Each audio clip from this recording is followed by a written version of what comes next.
அனைவருக்கும் முதலில் வணக்கம். தேவர் ஜெயந்தி நல்வாழ்த்துக்களை தெரிவித்துக் கொள்கிறேன். தேவர் பெருமனார் தேசியமும் தெய்வீகமும் இரண்டு கண்கள் என்று நேர்மையான அரசியலை முன்னெடுத்து சென்றவர். அதனால் இன்று அவர் உயிரோடு இருந்திருந்தால் முழு ஆசீர்வாதமும் மரியாதைக்குரிய பாரத பிரதமர் மோடிக்கும் பாரதிய ஜனதா கட்சிக்கும் அதை சார்ந்த இயக்கங்களுக்கும் கிடைத்திருக்கும் என்பதில் எந்த மாற்று கருத்தும் இல்லை. ஏனென்றால் அவர் ஒரு துணிச்சலான ஒரு ஆன்மீகத்தை முன்னெடுத்தார்.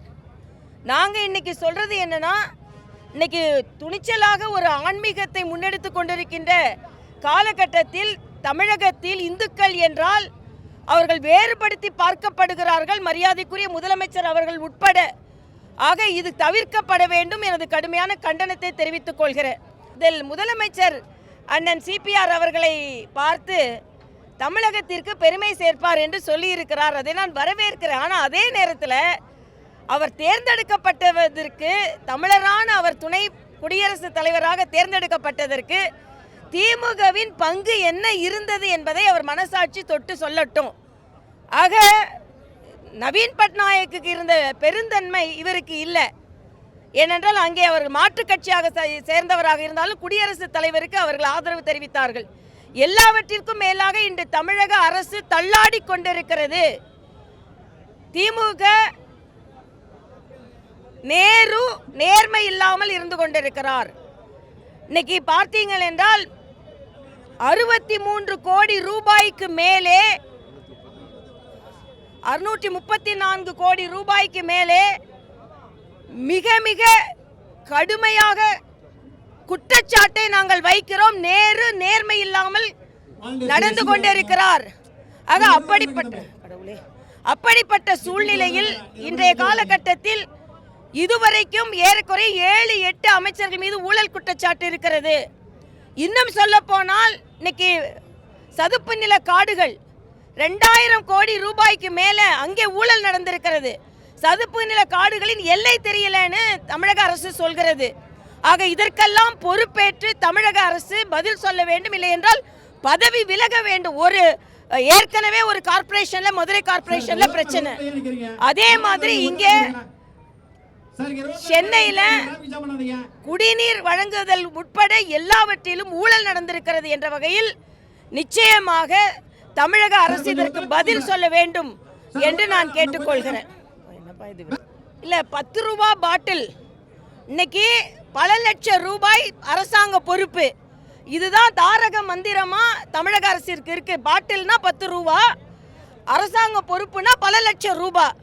இன்னைக்கு எந்த செந்தில் பாலாஜி கமிஷன் வாங்கினாருன்னு சொல்லிட்டு தானே நீங்களே வழக்காடு மன்றத்துக்கு போனீங்க. ஆக அதே மாதிரி ஒரு வழக்கு தான் இதுவும். காழ்ப்புணர்ச்சியெல்லாம் இல்லை, ஒன்றும் இல்லை. இன்னைக்கு காலகட்டத்தில் மரியாதைக்குரிய முதலமைச்சரை நான் வன்மையாக கண்டிக்கிறேன். ஏனென்றால் வாக்காளர் சிறப்பு சீர்திருத்தம், நேற்று கூட அண்ணன் கருநாகராஜனும் அண்ணன் கராத்தே தியாகராஜனும் அந்த கூட்டத்தில் கலந்து கொண்டு அதற்கு ஆதரவை தெரிவித்திருக்கிறார்கள். ஆனால் சிறப்பு அந்த சீராய்வை சீரழிவு போல ஒரு தோற்றத்தை ஏற்படுத்தி வாக்குரிமை மறுக்கப்படுகிறது என்ற ஒரு வார்த்தையை மரியாதைக்குரிய முதலமைச்சர் பயன்படுத்துகிறார். நீங்கள் அந்த காலத்திலே சொல்லுவாங்க, வீட்டில் மறைஞ்சவங்கெல்லாம் எங்கன்னு பார்த்தா திமுக அவங்க வாக்காளர்கள் கூட்டிகிட்டு போயிருப்பாங்க ஓட்டு போடுறதுக்குன்னு. நான் 67லேருந்து கேள்விப்படுறோம் இப்படிப்பட்ட ஒரு வாசகத்தை. ஆக இன்னைக்கு கொளத்தூர்ல இருந்து எல்லா இடங்களிலும் முறைகேடுனால் நீங்கள் வெற்றி பெற்றிருக்கிறீர்கள்.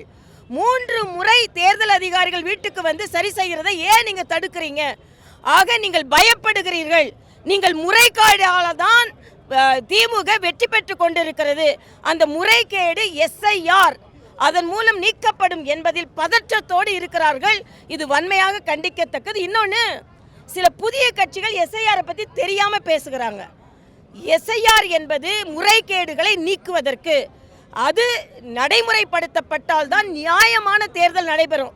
பல ஆண்டுகளுக்கு முன்னால் உங்களுக்கு தெரியும், நான் பொதுச் செயலாளர் இருக்கும்போது மாநகராட்சி தேர்தல் தடுக்கப்பட்டு மறு தேர்தல் வைக்கப்பட்டது. எல்லாம் போகஸ் ஓட்டு.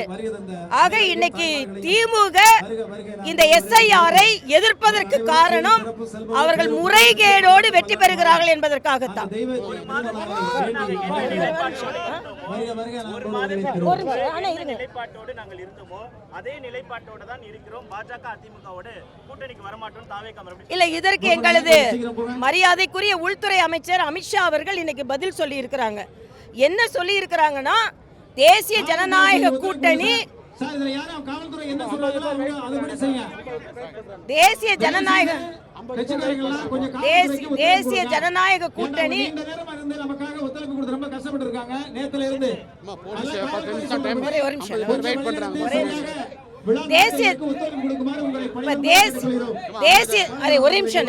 தேசிய ஜனநாயக கூட்டணி விரிவுபடுத்தப்படும்.